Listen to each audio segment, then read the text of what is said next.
no one here knows until we actually go live and you connect to Pulsex and you type in that, PLSX to PLS or whatever you're looking to do. Like nobody, not even Richard knows. Like, let's be real. Richard doesn't even know what the hell is going to be what ratio is going to be what on day one. They might have an idea, like the devs might have an idea behind the scenes based on the AMM bot running and working well, apparently, as of a couple days ago with the update. But we as a community and the rest of the world are not going to have a clue until we're live. We get that block height. We point our MetaMask to those RPC settings, to that specific URL, and we connect. And that's when the system will tell us what the ratios are. And until then, there's no way to know. There's no way to game the system. You try to game the system, you're going to get wrecked. That's what Richard is telling us, is like, that's why I believe when he says this whole mid-May thing, I think he's telling us that, mid-May is still a good target date, but in reality, he can freaking launch this thing any day, and he's trying to say, oh, mid-May to like let scammers and hackers and people think they've got another month to like do whatever nefarious, like, scumbag things they want to do, or like shit coins to like launch some shit coin with some shit liquidity and like whatever and game the system. But it could be sooner than that, and so I don't, it's one of those things where I'm like, no one's going to know. We just have to connect day one, go to Pulsex and see what those ratios are. And then even then, without those bridges being open, it's still an extreme risk because you don't know what the values of any of it are.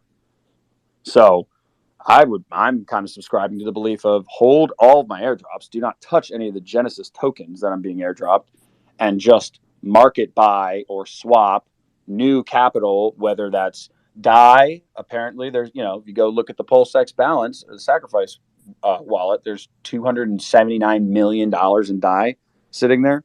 So it might not be a bad idea to get your hands on some DAI.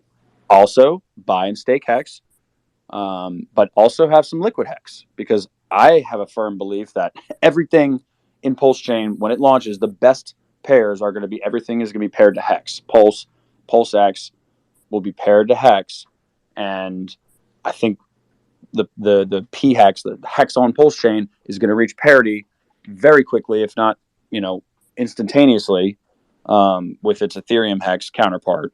And if you have liquid Hex, on the Pulsechain, you're going to have the best. I feel like that's going to be probably the best, token to carry liquid to get the best ratio, when you're looking to get your hands on some more Pulse, or whatever.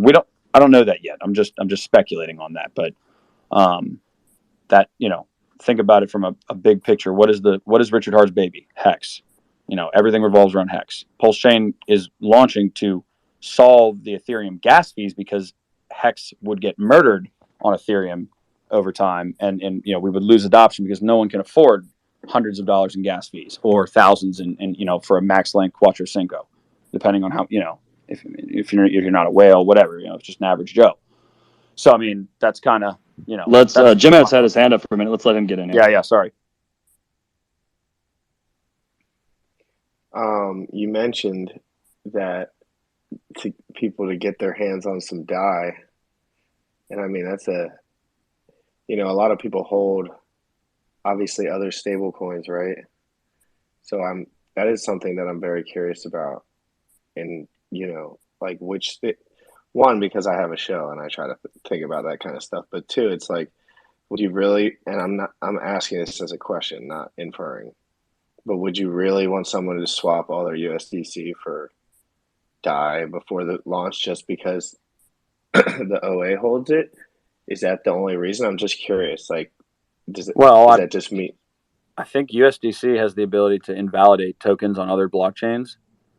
I know Richard had mentioned that like months ago, like earlier this year, that he was kind of concerned with like USDC and Circle and their admin keys and the ability for them to invalidate. Like if you're holding 100,000 USDC right now on ERC20 USDC, and then you get a copy, like there's no telling if that 100,000 PUSDC is going to be valid. Like they could invalidate it, and then what? now you're kind of screwed. So I don't know enough about DAI, but when I see 270 million DAI sitting in the Pulsex Sacrafice wallet address, I'm like, okay, well, what if that's a trick out and he swaps it last second? I mean, that could happen too. I don't know. Hey, that's what I'm saying. It's like I'm it's holding also hex. important to I'm realize, like, if you stake hex and you hold liquid hex, if and someone you swaps mint their max it, USDC to DAI and then USDC gets adopted, like that would be rough. So there's a couple of different things. One, I would not want to use liquid hex pre-bridge to swap into Pulse or Pulsex. The other is there's a in the stable coins, the different, there's two different risk profiles. So with USDC, USDT, any of these, they have admin key risk. They can't invalidate, one, they can invalidate any address, right? So they can invalidate the address associated with them, but those contracts are a little difficult to invalidate a whole chain and they take time. So you kind of have two options here. So if you use DAI, the issue is the maker DAO contract that runs it will basically break. So it'll have issues holding its peg for a long term, but it doesn't mean that these pools get copied over. So it'll have the same value of purchasing a PRC20 as it did on the other side because those ratios are maintained. The issue you have is that you can use those to avoid price exposure before the fork, but if you hold those after the fork, those are likely things that would be ran away from and they may not maintain their peg because that peg is based on one, an admin key and the right of redemption when it comes to like USDC, USDT. And with DAI, it's based on the collateral contract that runs it and that API source, and as well as being backed by admin key coins like USDC, and the fact that it has ETH means that it just basically instantly breaks. So you can play some trade-offs there between using those because they have a large amount of liquidity and because they're easy to swap and because you don't have price exposure, but you'd want to be more aggressive with those after the fork to make sure that you're not holding things that either one are invalidated or two just don't hold their peg and get wrecked from there. Yeah, well, I wanted to take a quick moment. Thank you everyone for coming. Welcome everybody. We have open mic. If anyone has questions about the Pulse chain, Pulsex, Pulsex, whatever the coins are called, please be free to join. We want to reach new communities. We want to spread the word. We want to find new ways to outbound messages. And yeah, thanks everybody for coming. So speaking on that, and after this topic, I can step off and you bring somebody else up. So what I'll tell you guys what I've been doing in the last couple months. I have been trying to infiltrate other communities by doing something a little bit different than just spamming or shilling or whatever it is. I've actually been going into certain projects that I do like and buying up coins and then getting into their community and being part of them. You know, I truly believe that cross-pollination is going to better the Pulse chain community by bringing over, and for me, it's like, I don't care if it's a meme coin. I don't care if it's a whatever. As long as there's a strong community and there's some utility, there's something that I know that's going to last and do well, I do get into them. And which is, I would love to see you guys implore that and not fight and not be so negative towards, whatever you want to call it, degen coins, shit coins, meme coins, non-utility coins, whatever it is. I mean, we have to be very open to trying to get other communities into ours in order for the blockchain to be, in terms of utility wise, successful. Obviously, there are blockchains out there. We all know that there are blockchains out there that are empty or ghost blockchains that can still do well, but we don't just want that. We want it to be used. So I've done a lot of cross pollinations. I don't know how you guys feel about that.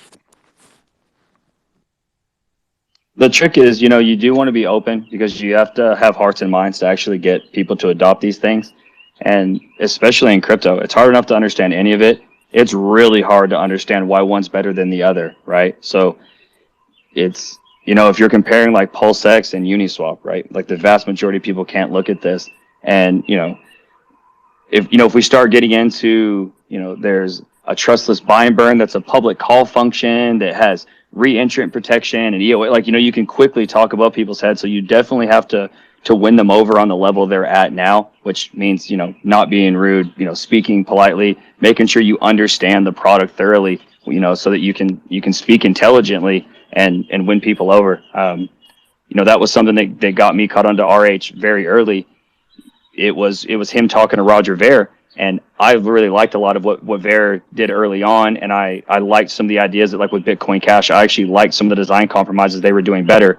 Obviously, that was, in my opinion, technically right and price wrong. Clearly, the market disagreed, but it was that engagement between those two guys that really got me interested. And I was like, all right, who's this cat here? And, you know, that's kind of, you know, kept me on the path, and I've kept up with them ever since. So definitely being hospitable, understanding what the differences are, your product, your community, make a really big difference. Yeah, I've been truly involved in some of these communities, and I actually enjoy it. You know, some of these communities are actually pretty cool, and buying their coins actually has done pretty well. And all I'm saying is, you know, we gotta, as a, you know, our own community, we shouldn't be shunning people out at all in any way, shape, or form. Obviously, there's big scam stuff out there, but you know, I've gone through these different projects and bought them up, and just got involved with them and trying to bring them over to understand Pulse Chain that's coming. And then these are all ERC20 tokens coins. That's what I've been doing. Hey, is my mic Rekt or is it pretty okay? Muggsy? No, you're good. Go, bro. Oh, thank goodness. I've been doing that for a while now, jumping into communities. The one question that I would start throwing to them is mostly trying to talk with the developers and the people who build with the community. Because I've been trying to thinking about how we would use like MakerDAO on Pulse Chain. And unless that entire community comes over, MakerDAO is not going to be used on Pulse Chain, and that's going to be the problem that we're going to have. So I'm all about infiltrating communities, whether or not you want to risk your own financial to get coins. It's up to you. But if at the end of the day you think it has utility, well, we're not all complete morons. And the worst case scenario is it just goes to zero in our chance trying to onboard a whole community. There's one particular community I've been trying to get on for a while, very unreceptive, and sometimes you just have to take your losses and just roll with their game. But I definitely agree with you, Muggsy. I'm doing the same thing. And any people that are making their own Ethereum token right now as well, this is an easy way to kind of light a fire under their ass. If they don't know if they're going to come out in the next week, 2 weeks, 3 weeks, tell them about Pulse Chain and how all they need to do is put their project on Ethereum, and they've already got their project on Pulse Chain and it's already running. Or they might wait if they need to wait for the money to come in, and then Pulse Chain is cheap. So I'm all for it, Muggsy. You got my support. But fuck, man, Absolutely. Pulse Chain is going to kill it. It is. It's definitely going to be something special. Yeah, I- I was. if I Where basically, if anyone uses Ethereum, anyone in this room could go claim money. And what a great way, since some of our main benefits are the fact that we're eliminating getting screwed by fees altogether. And that not only are you getting benefit recompense, but anything of ETH, of those tokens that you have, you're getting an airdrop. So I think coordinating is best, or trying, or reaching out. Again, it's the Cosmos ecosystem. It's very large. Since they're doing something different but similar, and we're doing something really special, but neither one of us know what the fuck each other are doing. And to your point, like if our YouTubers started, did some videos about how there's benefit to both, and trying to kind of bridge a Our gap. YouTubers find a are new poisoned, audience. bro. Not to interrupt you, but our YouTubers are poisoned. That's the problem. Get them some There's an cures. there's an ecosystem. I mean, echo chamber that is currently plaguing our community, and that echo chamber, the maxis, are not allowing for adoption because they're silencing individuals who are doing that because they're calling other coins a scam and a Ponzi and whatever else. And Well, that's dumb. the content creators, what they don't want is they don't want to be looked upon unfavorably. So in their best interest, they want to say what's popular. And that's not what's going to get us adoption. So we are plagued. And I'm an example of somebody that's been targeted, okay, of stepping out of bounds, quote unquote. Okay, I'm quoting somebody who said that to me. Okay, I'm stepping out of bounds. So if you're not controllable, then you're the enemy. But it's not going to matter when Pulsechain launches because all of the others that we're going to be saving from all these other communities to come over to Pulsechain to adopt on and to build on Pulsechain, those people will be the new audience, so to speak. It's sad, but we are plagued. But why are you listening to that kind of noise in the background? Why would anyone? I'm not. Let's listen to these cats with their hands up get in here. I think Turtle or Invited. I'm not sure which one of y'all had y'all's hands up first. Go ahead. Hey, Freedom, if you want to go first, I'll definitely let you go first. Thank you. I appreciate you and I love you. I just wanted to say, yes, just go. I love your methods, yo. I fucking love you, yo. Go ahead. I'm sorry. Thank you. I love this stuff that you're talking about getting, reaching out to other audiences. That's exactly what this campaign is for right now. And specifically, so in the Twitter world, if a tweet and like the hashtag, if it's retweeted or liked in such a large volume very quickly, that it gets included on Twitter's trending list, and then it's displayed to all Twitter users, even those who aren't a member of, who aren't in our circles, our network. So it goes all over Twitter completely. And there are these things, there's different types of, they're actually, been studied, different types of what's called a Twitter storm. And some people, try to move to them to get traditional press involved, like media, social, other media outside of social media, but like the actual media. So there's there's a thing called the perfect Twitter storm. Then there's a storm in a cup, and then there's Twitter only storm. That's what we're doing. So what we're trying to do is we're getting as much attention on this as possible, as quickly as possible, and hopefully it's going to go all over the place, and maybe even, so if you it is now a requisite, it is a requisite. I am creating this, hopefully the host doesn't mind. You cannot speak if you have not liked, and if you're a Pulsechain, okay, you have to have liked and made a comment on the number of whatever tweets it were on number 1. So you're lucky. Go also down and hit all of the likes that you see, any comments that you see, add a comment yourself. So you have to like the tweets, you have to retweet the tweet, and you have to comment. Okay, thanks.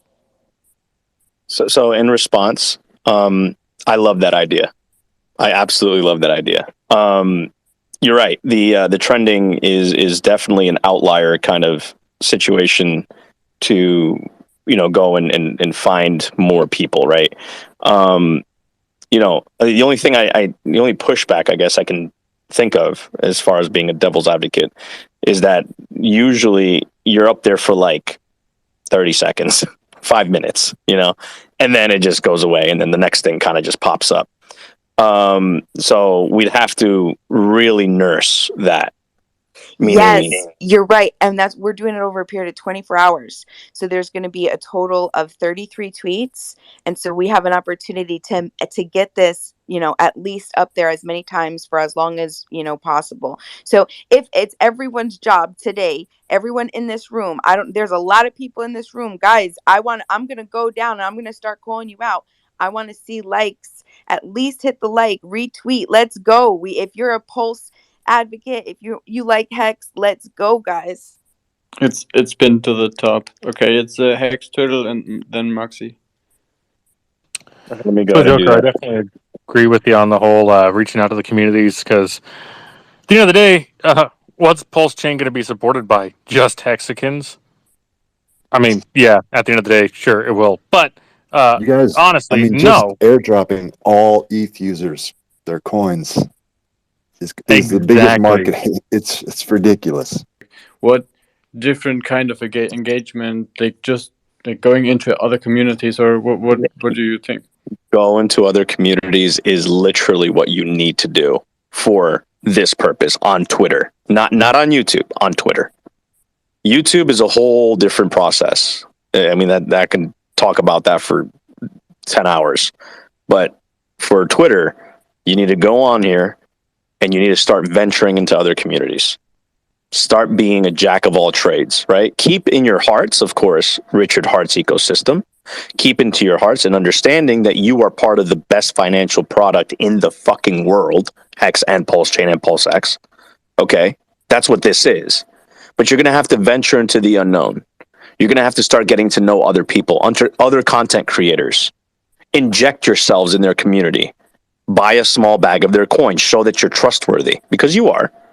And then show them a real financial product. And the anticipation actually becomes a sales kind of thing anyway. You know, when you got somebody waiting for something so cool to come out that's going to give them free money, I mean, yeah. I mean, that's a dog waiting at the door ready to eat, you know? So, I mean, I think that it could be prime time at this point. You know, it's you know, Richard Hart quoted, you know, sometime mid-May if all goes well.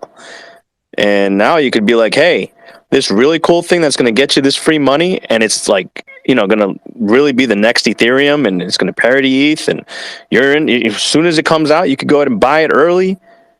You know, I mean, it's going to be extremely enticing.